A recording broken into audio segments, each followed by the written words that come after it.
Hey, what is up, everybody? Welcome inside the Guilty as Charged podcast. We got a special guest appearance right now as Galadriel is waving hello.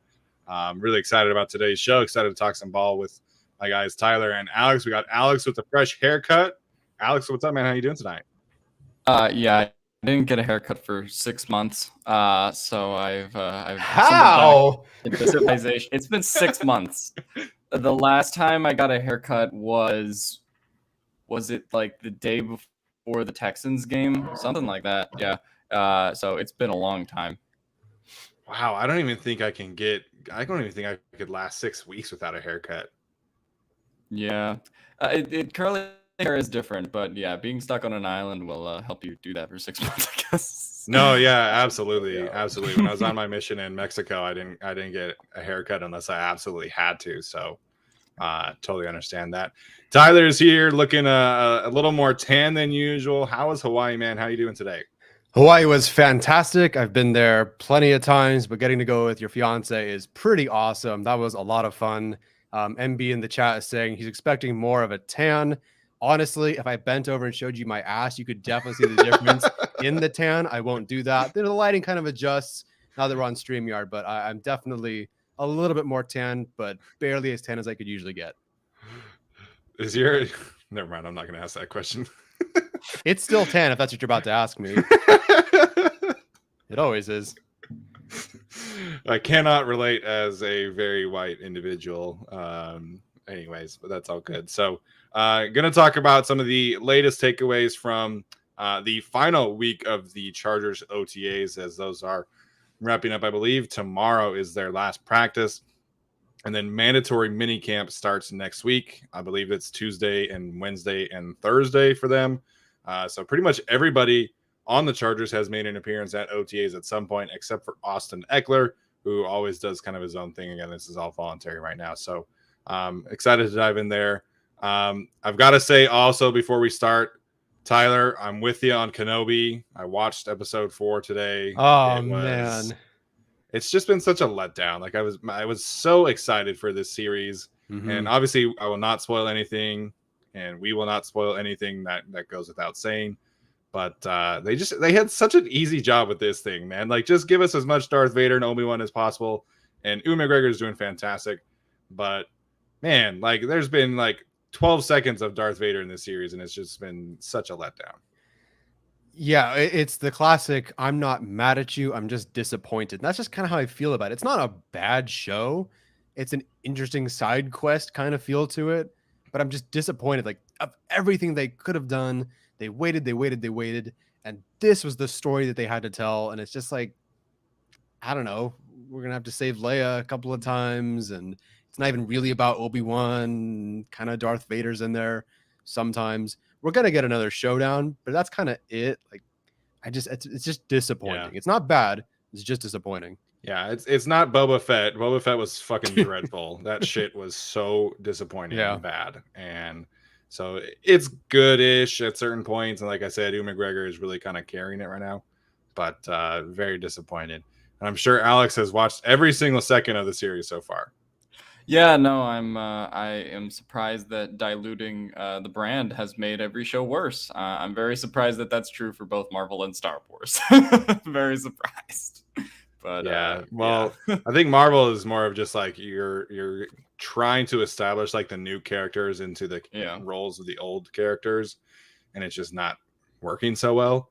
The Star Wars stuff is hit or miss, because The Mandalorian is fantastic. Amazing. Mandalorian probably is my favorite piece of Star Wars content, taking into account all the movies and stuff. So, we'll see. Hopefully, they're doing some other Star Wars series. They've already renewed Kenobi for a second season, so hopefully it gets better from here on out.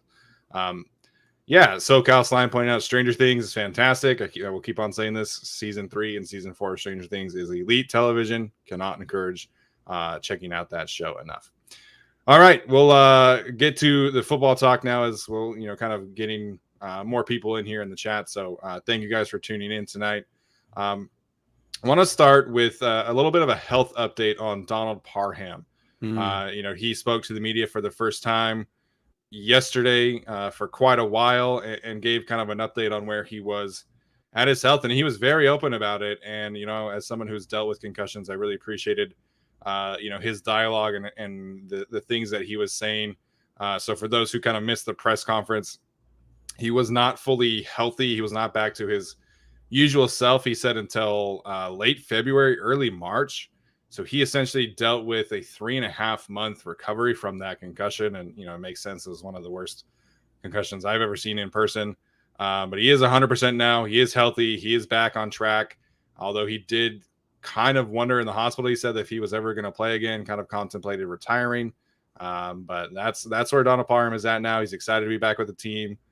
And like I said, 100% healthy. And that really is the most important thing here. I'm happy to hear that. And we obviously saw him talking about being back, but very scary. And him talking about how long it took him to recover and how he was afraid whether he'd play or not again. So I'm hoping that he feels physically well enough and is totally cool with, the risks and is like good to go. I hope it's not a money thing. I mean, it is for a lot of players.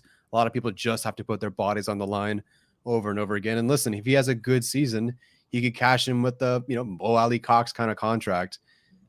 So it's probably partially about that, but I hope that overall he's like, I'm good to go and I'm past this. So I'm hoping it doesn't happen again. The odds of him getting something that bad again, hopefully are low, but again, prayers and all that sort of stuff for him to just maintain his health, because that was awful.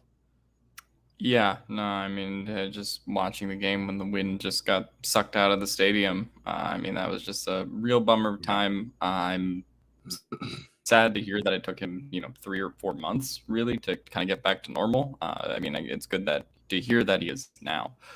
But that just shows you kind of how drastic the injury was at the time. So hoping he can contribute in whatever way he can. But the more important thing is his health right now. And so, I think the Chargers will kind of go into training camp knowing that, right? Staley's always been very aware of sports science and making sure everybody is okay. Right. And having different regimens for different players, especially after they've been injured. So I'm sure they're kind of aware of that. And so just hoping for the best for him. Yeah, we know that they, took it slow with Asante after his second concussion. Joey, of course, has had some concussions to deal with. So unfortunately, they're well versed in how to deal with helping somebody recover from this kind of thing. And it's just great to hear that he's back and he looked fantastic. Looked like he was able to be his usual self from an athletic standpoint. Sounded very spry, which was fantastic to hear as well. So I want to dive a little bit into kind of his role here, because when looking at the Chargers tight end room, of course we can pencil Gerald Everett in for Jared Cook, but Gerald Everett's never had 60. He's never had more than 60 targets in a season. Of course, he's never really been a true starter or tight end one, if you will, for a team. And Jared Cook is leaving behind 80 targets here. So there is an opportunity, of course, for Gerald Everett to walk into a very big role and set a career high in those targets. But Donald Parham should be able to set a career in targets as well. So I'm curious, Alex, what do you kind of expect the distribution to be between Everett and Parham as kind of the 1 and 2, if you will, in terms of the passing game? In terms of the passing game, I still expect Gerald Everett to be tight end 1, but you could also kind of make it a 1A, 1B thing. The big thing that we've been talking about is like whether Parham is a 2 or a 1B sort of depends on like what's his health going in this year, right? And now we're hearing positive signs on that going forward, so that's a good thing to hear. Just gonna depend also on Herbert's preferences, right? Herbert has his kind of like favorite targets that just kind of come naturally to him on some level, and I think that if he really early on in training camp we start to hear that and start to see he has this chemistry with Gerald Everett, then I think that could lead to slightly more for him. If Donald Parham makes a big name in training camp, like some other players did last year, then you could see some towards him. So I think it kind of could like slide towards either side at this point, but Gerald Everett was pretty clearly brought in to be tight end 1. And while he hasn't, had a breakout Pro Bowl kind of season yet, it's also kind of because of the offense he was playing in both being a sort of backup with the Rams and then being in Seattle where they don't know what a tight end is, right? So, that's kind of a consequence of that. But I think that ultimately you have Everett as your tight end 1, and I think Parham probably ups his production from last year, right? Becomes more of a focal point with Jared Cook gone. But I do still think it's kind of a 1A, 1B dynamic, or 1-2.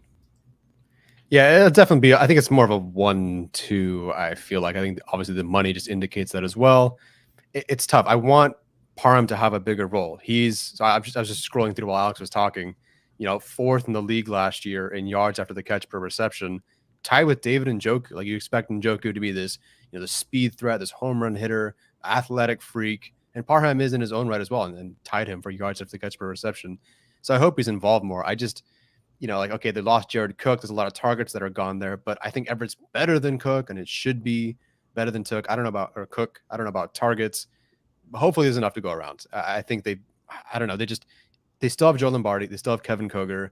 They've defined their roles as Parham is just like this gadget, 26 targets in 13 games or whatever it was he played last year. Hopefully they can expand on that, but with the exact same nucleus of coaches, same quarterback, and a better tight end 1, I don't know how much bigger his role can get. So Hopefully it does. We've seen amazing things from him. So going from 20 targets to 26, granted it in less games, in fewer games, I believe. Hopefully he can crack 35 or something, or at least maybe a more designated red zone role or something. I guess we'll see. I don't know. I hope they're not. Well, if they do protect, do you think they're going to protect him because of that concussion at all? I don't know. Also, I just wonder if Trey McKitty is going to eat into some of those snaps. So I don't know. I guess we'll see.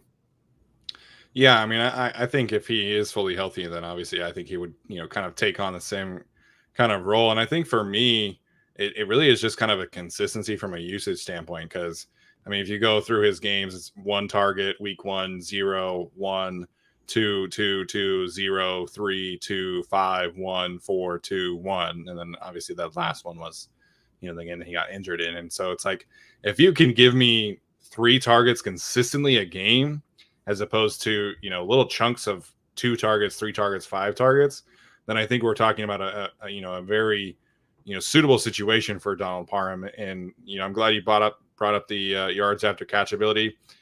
It really is super intriguing because the Chargers don't have like a ton of yards after catch in the receivers, but they have 2 very freaky, twitchy tight ends who can really kind of make things interesting on defenses in that regard. We've seen Donald Parham really flash such a unique ability to be 6'8" and make people miss and then run them over. So I'm just so curious to see how that works it out. If you're kind of going to use, your tight ends more in the screen game, or if you use them more in the end around game, like the Seahawks kind of did with Gerald Everett. There are just so many different possibilities with those 2 because they are very unique athletic specimens. Right, and I think if you want to kind of make the argument that it's a 1-2 in the sense of Gerald Everett provides more yak ability than Jared Cook did, right? I mean, also better catching the ball ability as well, and making the most of those opportunities. So I think if you want to say something that makes Parham's skill set a little bit more redundant, it is having Everett there. But I think so much of it is going to be dictated by the game plan and how successful they are getting down the field too, right? Obviously, you're going to target Parham in the red zone, like they did last year when he got his targets. So the more often that you're there, then the more often Parham's going to get the ball too. So I think it's a bit situationally dependent as well. I would not have guessed that Gerald Everett was 5.2 yards after the catch per reception, and Jared Cook was right behind him at 5.1. But I feel like that's just a stat. I feel like overall we know that Everett is a better. Well, I'd say at least at worst he's a better yards after contact guy. Yards after the catch per reception, maybe they could be equal because Cook can burn. I don't know, but Everett definitely after contact. And also, yes, as everyone is saying in the chat, happy birthday to my mom. Happy 35th birthday. I'm almost your age. I'm getting close, but you just holding that 35 strong. Mom, love you. And happy birthday. Yeah, happy belated to Mama Shun. Appreciate the support. Even on your birthday, you're giving a super chat, so really appreciate that. Hope you had a great time celebrating. It sure looked like you did on social media. Before we get to the defensive stuff, because that was kind of the focus of the OTAs, wanted to wrap this particular conversation up with something that Arjun pointed out. and was that the Chargers ranked first in touchdown percentage per drive, meaning that they were highly efficient whenever they could get on the field. Mm-hmm. But unfortunately, they averaged the 29th fewest drives per game. Mm-hmm. So that is, of course, a combination of, the defense not getting out the field, not getting enough turnovers, and really kind of the defense not not helping Justin Herbert and company out that much. So I'm like kind of in the middle here of like, well, there's not enough ball to go around, but also like if we just get like 1 or 2 more drives per game from this defense, then we could see like all of these guys really put up career seasons. So there's kind of that middle area, right, where it's like you're probably not going to see Justin Herbert throw for 5,500 yards. Yeah. But maybe they just get more cracks at it, and maybe that kind of evens out to the kind of level of production that we're talking about for all of these guys. Yeah, I'll have to find wherever I put this, but I believe the top 3 like points per game offenses all were top 3 in drives per game, and the Chargers were one of those weird teams that were top 5, but their drives per game, like you pointed out, were 29th or whatever it was. So yeah, I'm one more drive. Give me one more drive per game, or give Justin Herbert one more drive per game. See what you can do with it. Maybe you get 3 more points per drive, or you get like 3 points out of that drive. That could swing a lot of games. So one more would be great. That was clearly the focal point of their offseason. Yeah. And obviously that leads into the current conversation. So Renaldo Hill had a press conference yesterday, and he had some really interesting comments. Mm-hmm. And I want to start with his specific comment about the secondary and how they kind of went about approaching the offseason. I thought his comments in particular about JC Jackson were very interesting, and the kind of the way that he laid it out was that last year everybody was kind of searching for their role. Nobody really knew who the number 1 and the number 2, who the number 3 was in kind of that order. But now you have JC Jackson, and everybody knows he's the number 1 guy, and then you kind of have everybody else kind of vying for those spots after the fact. And I think they did that to kind of create more competition and bring the best out in these guys. But I thought it was interesting that was kind of the way that he viewed or phrased the aspect of competition, was that everybody knows JC's number 1 and you got to get in line behind him, essentially. Yeah, I really still firmly believe that Michael Davis will be the CB2 on the perimeter on the outside. May not be the second best corner on the field, but I think he'll be the outside corner. So I really do think he's going to compete. I think the money kind of still indicates that. I think he's going to be on the outside. I think Asante Samuel Jr. is going to win on the inside. And Bryce Callahan just kind of fills whatever need there. I don't think he's going to be a starter. Yeah, no, I think that comment, I guess, puts into perspective like where this group was heading into 2021, right? Obviously, they cut Casey Hayward, and then that kind of left Michael Davis as CB1, when they decided to extend him. But it wasn't really like, oh, this guy's our CB1. It was just like, well, he's the highest paid corner on the team and he's there, right? So, there wasn't that like natural promotion, kind of like Renaldo Hill sort of mentioned. So, and then they just were like, okay, well, let's figure out who the guys behind him are and then go from there. But I think in the same way that they had Casey a couple of years ago in that Gus Bradley defense, now that you have JC Jackson in this daily scheme, very clearly the cornerback 1, I think that as a whole, obviously makes the group more deep behind him, but it gives them a little bit more focus in terms of where they're, kind of headed behind him. Obviously, we'll figure out the specifics of who's boundary corner CB2, who's slot, who's this, who's that. But I think having JC, as Renaldo Hill pointed out, like just makes everything so much easier, makes it flow. And maybe the CB1, CB2, CB3 stuff doesn't matter as much in this daily scheme in terms of the designation, since all these guys are going to play. But I think clearly the coaching staff is a little bit more comfortable with how the CB room is laid out this year than they were last year. Yeah, and Ronaldo, talked about that as well, and his exact words were, "We got options, and everybody knows we got options now." And so, he mentioned with Asante Samuel Jr., of course, they are going to continue to cross-train him in the slot to make sure that he has that kind of flexibility. Of course, Bryce Callahan is that as well. And your Brandon Staley mentioned that they view him, when healthy, as a premium slot corner. So there's a lot of shifting that really comes to, needs to sort itself out. But I like that there actually is stuff to sort out this year. I feel like, even though the pecking order was not necessarily known last year, we all knew like, okay, Michael Davis is going to start on the outside. Sante's going to start on the outside. Chris Harris is going to start in the slot. And, we kind of all had an idea heading into training camp and into the season that was going to be the case. This year, they do have some really good competition. They have good options. They can bring safeties down into the slot because of the JT Woods thing. So, these guys are going to have to, get into training camp and show out. They're going to have to play well in the preseason. They're going to have to, continue to play well through the season, or somebody's going to replace them. So I'm a big fan of the way that they are approaching this. And everybody is fighting for spots. Everybody's fighting for playing time, except for JC, who obviously is going to be their number one corner.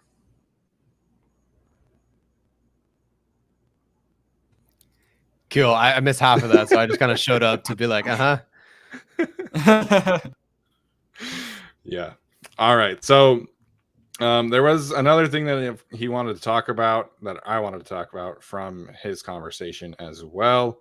A lot of people were kind of freaking out about the Chris Rumph thing. I don't want to spend too much time on that. I want to make sure I get my notes right here. So just 1 second. while you're doing that, chat, what do you think a huge leap for Chris Rumph looks like? Statistically, what do you think that is? Let me know. Okay. Well, let's talk about it. And this is obviously something that Arjun pointed out too, is that he only had 4 pressures and the 1 sack last year, right? Yes. A So coverage sack, I believe. Richie says 2 sacks. It would be so unfortunate. But to his credit, Chris Rumph, according to Renaldo Hill, has really come in and has had a great mindset. He's worked really hard in the weight room. He didn't specify the exact number, but he did say that he's put on a lot of good weight, and it looks the part for sure. Chris Rumph definitely looks more filled out this year. And listen, man, like he's in a great situation. We said this last year when he was drafted.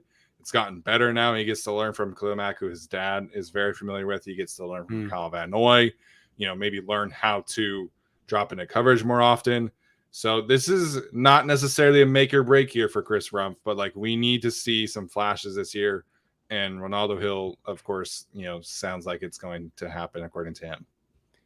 Fantastic. I hope he takes a giant leap. Obviously, they don't, he's the edge 4. Like if he was going to be this great player, edge 3, they wouldn't have taken Kyle Van Noy. They or drafted or signed him.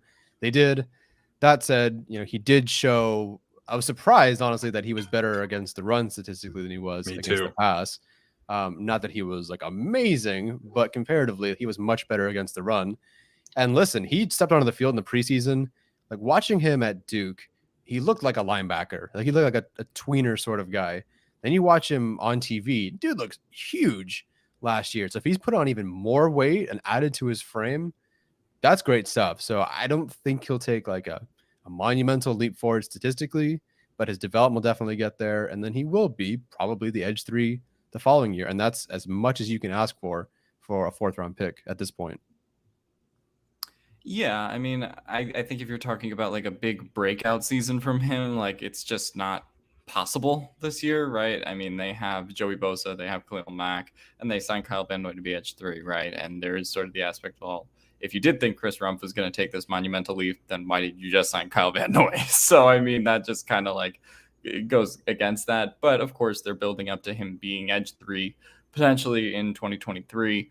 And giving him this year, it's just more like I don't think he'll have the avenues to get that production where he's going to take a massive leap, but he also doesn't have to, right? I mean, this is very clearly he's going to be edge 4, and I guess the confidence in him I think is a good thing, just from the standpoint that we've talked about a lot.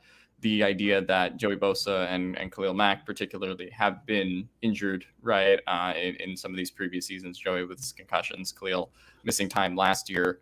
So in the event that one of them does go down and Chris Rumph has to step in, I think the fact that Renaldo Hill does have that confidence in him, not to have a breakout year, but just be able to kind of like sustain a certain level of play, I do think that's a good thing going forward this year, even though obviously the long-term implications of him being edge 3 are more of a 2023 priority than a 2022 one. Yeah, so I think in terms of what kind of leap can we expect, I think it can be a good size leap. I'm not expecting like anything crazy or anything like that, but I mean, he wasn't exactly given a consistent role either. So, I mean, he played 1 snap against Washington, 6 against Dallas, and then 24 against the Chiefs, and then 9, 4, 11, 10, 7, 3, 11, 3, 31, 25, 8, and then 23, and didn't play in week 16 against Houston because of COVID, didn't play in week 18 at all.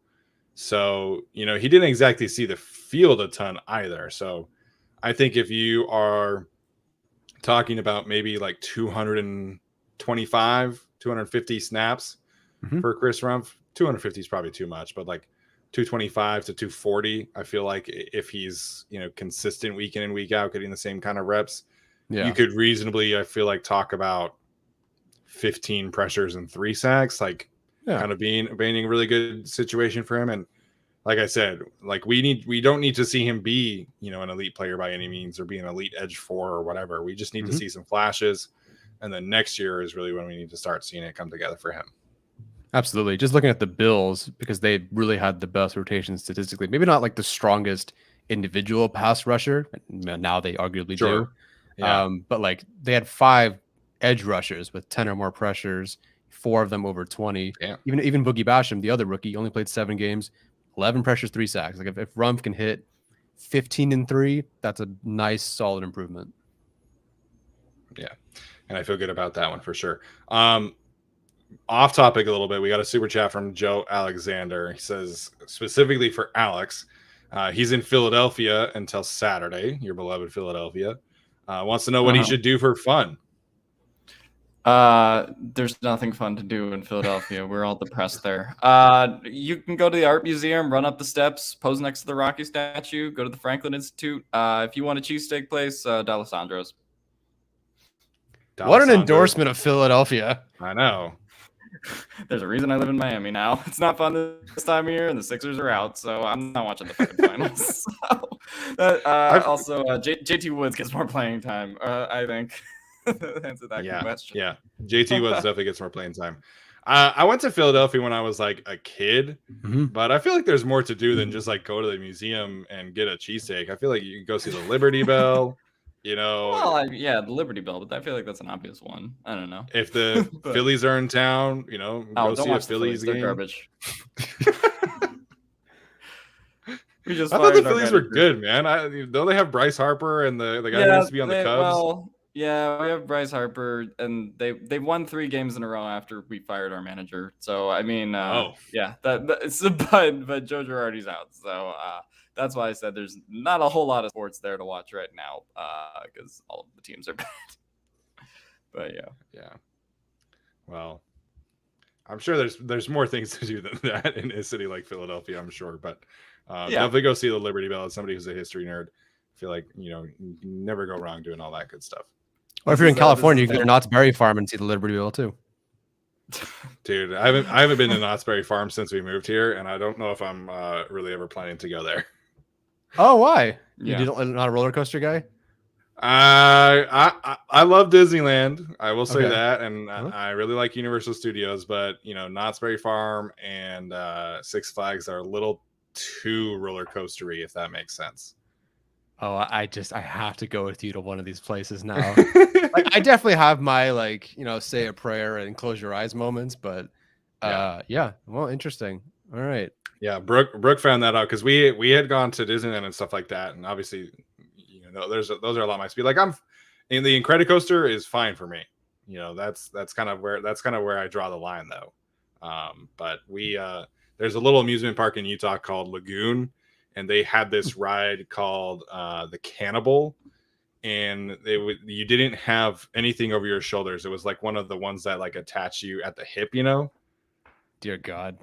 And like I'm a big guy, so like nothing really like fully like straps me in, and so this like hip thing, I did not feel secure at all. And then you like go up this elevator, and then you're like looking over it like this, and so the roller coaster like goes like this, does an S curve, and I legitimately felt like I was going to die. Wow. So I got over my fear. Speaking of big guys in linemen, I got over my fear of Supreme Scream at Knott's. That thing that drops you. Are you okay with drop rides? Guardians is good, but that's about it for me. Because like if Yeah. it's like take you all the way to the top and then drop you all the way to the bottom, I'm not okay with that. Yeah, I got over my fear of that ride. I was horrified, but I was in front of the team. You don't want to wimp out. So I go on, and the biggest guy on the team, who ended up playing tackle for Berkeley, was panicking. And it was so funny to me that I was no longer scared. So you know what? Maybe that'll happen for you. Maybe I'll panic for you, and you can enjoy the ride. There we go. Appreciate that. There's our roller coaster talk for the day. All right. One other thing that I wanted to talk about, speaking of JT Woods, kind of coming back to the question here. Renaldo Hill was asked about him and kind of what they are expecting of him right now. And he did confirm, this is something that we've talked about, right? That they wanted to draft somebody like JT Woods so that, of course, they're going to move Derwin James around, but they also want to move Nasir Adderley around and be able to kind of use him as a versatile chess piece as well. So I thought that, of course, felt good for us because we talked a lot about it. Sure. Talked a lot about it. And then he also did say that they're kind of making things easy for him. They're only having him focus on the deep part of the field. They're not asking him to cover the slot very much or anything. Of course, it's early. But that's where JT Woods is at right now. Again, they like to take things slow with their rookies and kind of ease them into it. But if he is, really only if he's able to really only focus in on playing the deep parts of the field, I think that's very beneficial for him. And I think it creates a lot of opportunities for other guys to kind of move around and be that chess piece. That's wonderful. That's what he's currently going to be best at. Can you trigger downhill? Can you pick off a pass? I mean, not that it's that easy, but Renaldo Hill mentioned, he just gets the ball and turns it into immediate offense for them. Yeah. So, and that's what they want him to do. And that's perfect. I tweeted out, Mark Webb feels like a guy you can line up against a receiver, and that's great. You have him for that defined role. JT Woods, you can play back, and you use that range, use that trigger downhill, all that sort of good stuff. So it's good to hear that, what we saw from him, what we heard about it, it's all coming together kind of as expected with him. That's really good to see. I was kind of bored today. So Renaldo Hill specifically mentioned the interceptions. I believe he got the number wrong too. He's like, I don't know. He had like 7, 8, 9 interceptions. I think JT Woods had 6. It was kind of funny to see a coach be like, I don't know. And, so I was looking at it like, okay, you expect him to get interceptions, and that's based on his mental traits and his physical traits. Obviously, you're not just saying, oh, he got 7, he'll get another 7, or he got 6, he got another 6. They're not doing that. But I was curious how stable, do players in college with the X amount of interceptions hold that when they go to the NFL?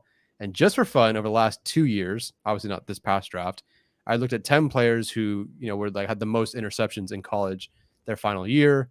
Some were like Eric Stokes, Antoine Winfield, all that, Julian Blackman, the guys that had 7, 6, 5, 4 interceptions. Of those 10 guys, they had 44 college interceptions their final year combined.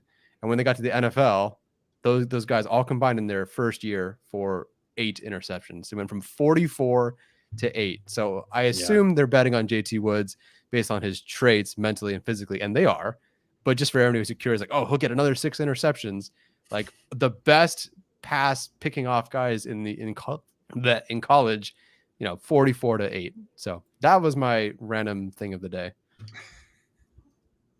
Yeah, I mean, I think a lot of that though has to do with just like the role guys are taking, right? If you're someone like a 4th, 5th round pick at cornerback or safety, right, then you're probably not going to get on the field as much, right?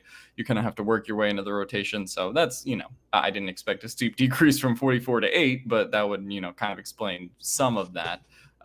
But yeah, obviously they're going to be, I don't think it's realistic to expect JT Woods to have 6, 7, 8, 9 interceptions like Renaldo Hill would like, but he's going to get his hands on at least a couple balls, right? Get some pass deflections, hopefully a little bit more fruitful in terms of interceptions than Nasir Adderley has been to this point, although he's been a little bit unlucky with some of the drops. But to me, I don't think there's a certain number he has to hit. I just think you more want to see, like, okay, how's he playing on the field? How active is he?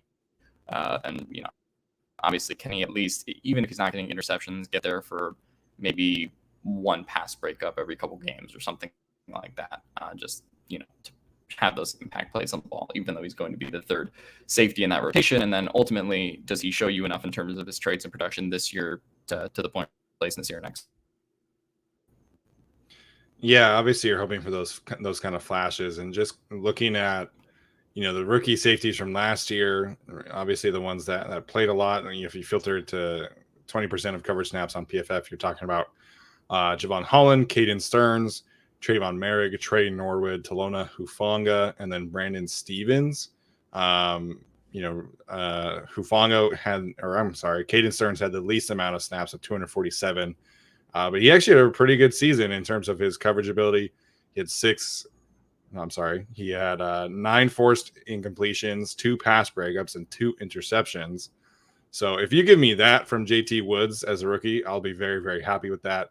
Trayvon Merrick was somebody that Tyler and I were particularly high on coming out of TCU.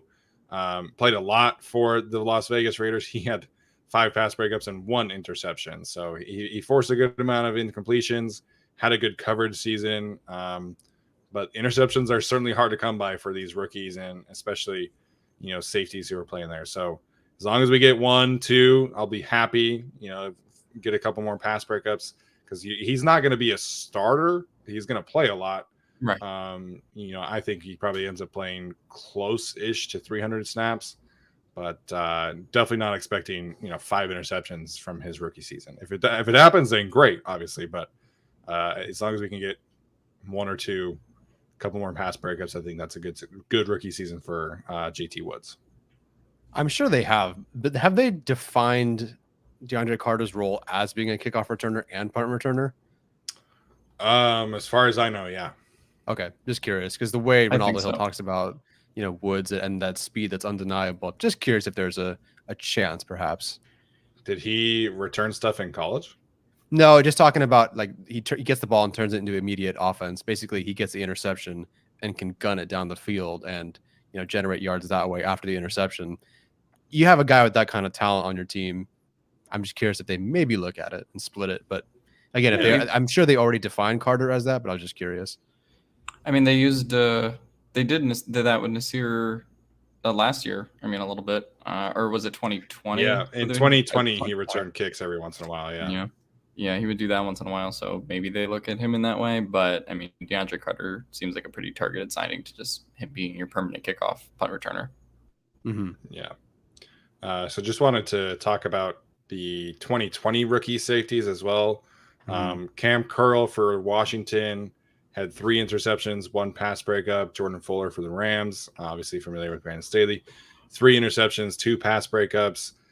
There are some similarities to me between Fuller and JT Woods, not athletically, because Woods is a premium athlete and Fuller is not, but just mentally, the way that they process things has been something I've kind of been seeing a lot of parallels between. My guy Julian Blackman had 2 interceptions and 4 pass breakups.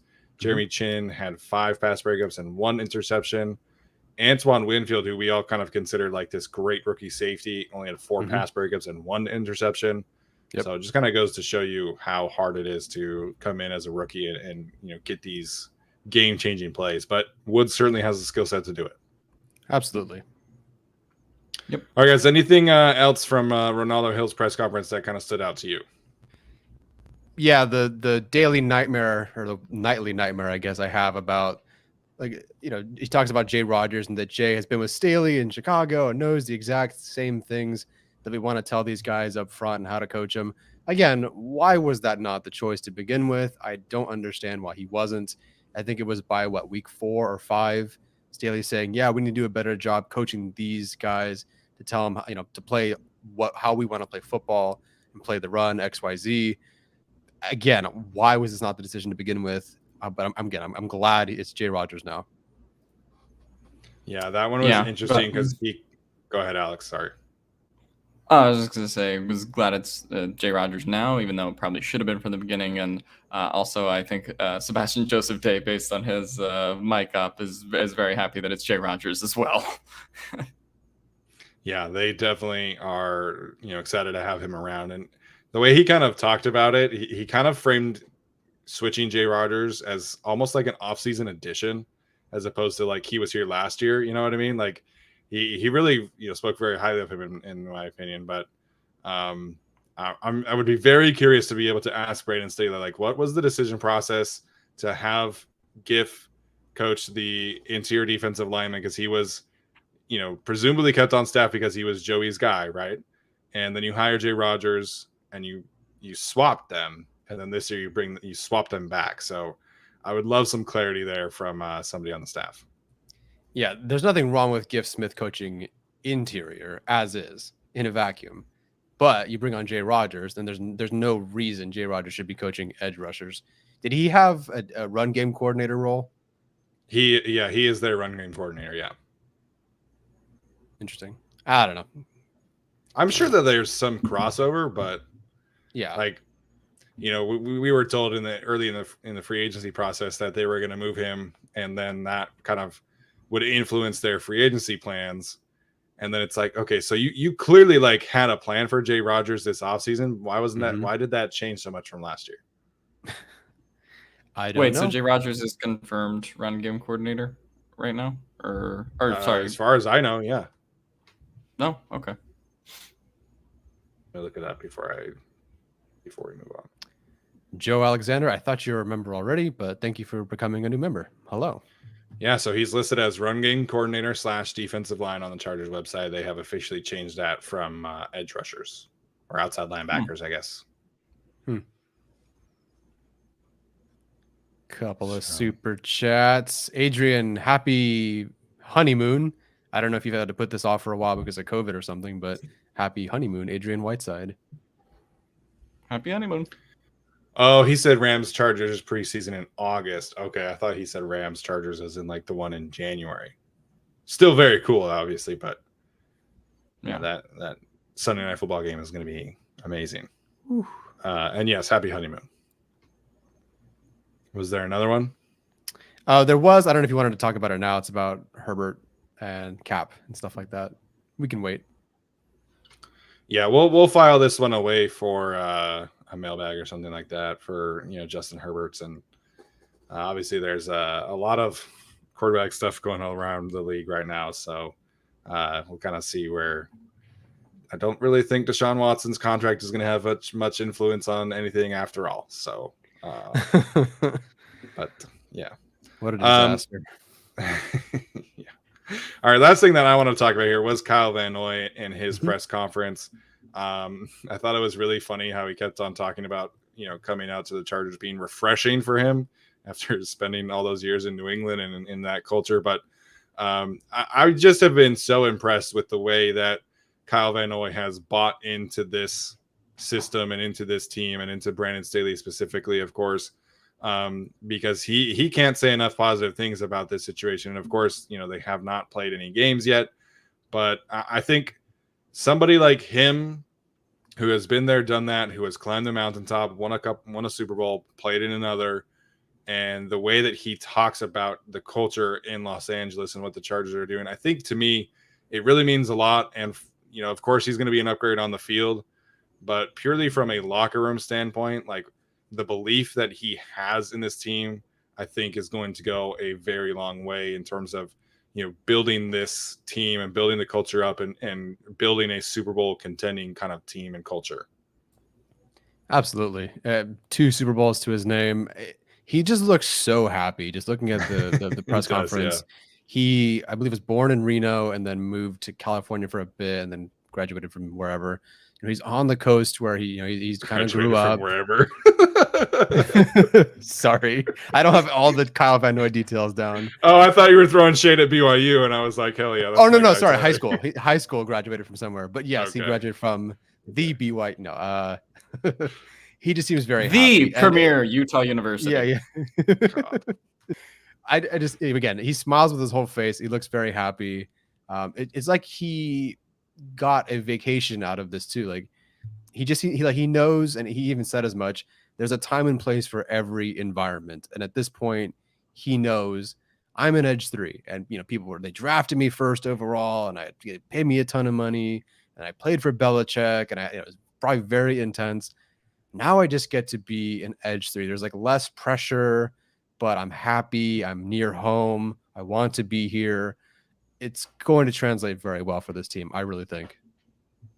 Yeah, and that's kind of a weird thing. He's had a weird journey around the NFL, right? Obviously, being in that Patriot system where it's the Patriot way and you do everything you're asked, right? That's just sort of the culture there. And then he goes to Miami and gets that what he thought at the time was like a big bag, and then Miami cuts him after 1 year, and then goes back to New England, has a good season, and then sets himself up, for this opportunity now with the Chargers, where he's going to be with Khalil Mack and Joey Bosa, and then has less responsibility to kind of be that edge three and maybe set himself up for a contract next year. So it's just been a weird couple of years for Kyle Van Noy, and I think maybe just because of how erratic things have been, that's another reason why he's buying in and just like, okay, this is very simple. This is my role. This is what I do, as opposed to being in some like very tight confined system like New England and just the mess that was the Miami tenure as well. So I think this is just kind of a perfect intermediary for him where things work, and I think that's why he's bought into that Staley system with Mack and Bosa. Yeah, I think it's really funny because again, he was talking about, somebody asked him like, "Oh, what's your role gonna be?" And he was like, "That's a secret." I'm like, we all know you're gonna be a pass rusher, man. Like there's no secrets about it. And he said that to a few people, and then he went on Pat McAfee and was like, "I'm excited to rush the passer again." It's like, okay, we all know what's happening here, so just you don't have to talk about it being a secret. But he also went on Compass on the Beat with Fernando and Gilbert and did a great interview there. And another thing he's talked about is he wants to leave a legacy with the Chargers. He's not planning to be here for just the one season, and a lot of that is going to depend on where the Chargers are at financially and what kind of contract they are going to have to give him. But that's another thing that I think is super cool is that yes, he signed a 1-year deal, but he's planning to be here for a while. And if he's willing to keep on taking these kind of contracts and playing super well, then I think that is super feasible for this team and for him. Happy to have him. If we've solved edge 3 and 4, we got Rumph, we have Van Noy. Van Noy gets 30 pressures a year, 25 pressures a year, whatever. I'm all for it. Works for me.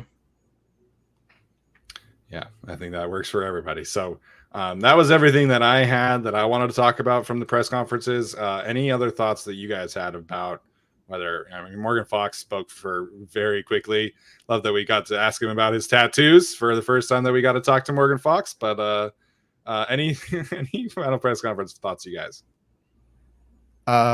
Not really. Although I did think it was interesting that Renaldo Hill specified, I don't remember if you've already said this, that Asante Samuel Jr. and Bryce Kellner are both cross-training inside-outside this year, which they've kind of already done, but they're still doing that. So I'm like, okay, I'll keep an eye on what exactly they're going to do there. Yeah, no more thoughts. We kind of mentioned everything to this point. But no, I'm excited about what Renaldo Hill said, in terms of the structure around JC Jackson. I think that's going to lead to big things. And while I'm skeptical of like a Chris Rumph breakout, I think it's good that the coaching staff has that confidence in him to play in the spots where he's needed. Yeah, any improvement from him will be a positive step forward. So that's going to be it for tonight. Thank you guys so much for tuning in. We are going to do one more episode on Sunday, and then we're going to be taking a little bit of a break, much needed break for me. Then we'll have some fun in general NFL content that we do every single year. Like we're going to probably draft the quarterbacks and rank the head coaches and things like that. So going to be a fun conversation after that. So we'll have some regular videos. Arjun just posted something on Patreon, so go check that out. Kyle is posting a video for tomorrow, and I'm sure Tyler and Alex will be doing some separate videos during the break as well. So Tyler, Alex, appreciate it. Welcome back, both of you, to the States. Excited for you guys to be back here. And thanks everybody for tuning in. See you next time.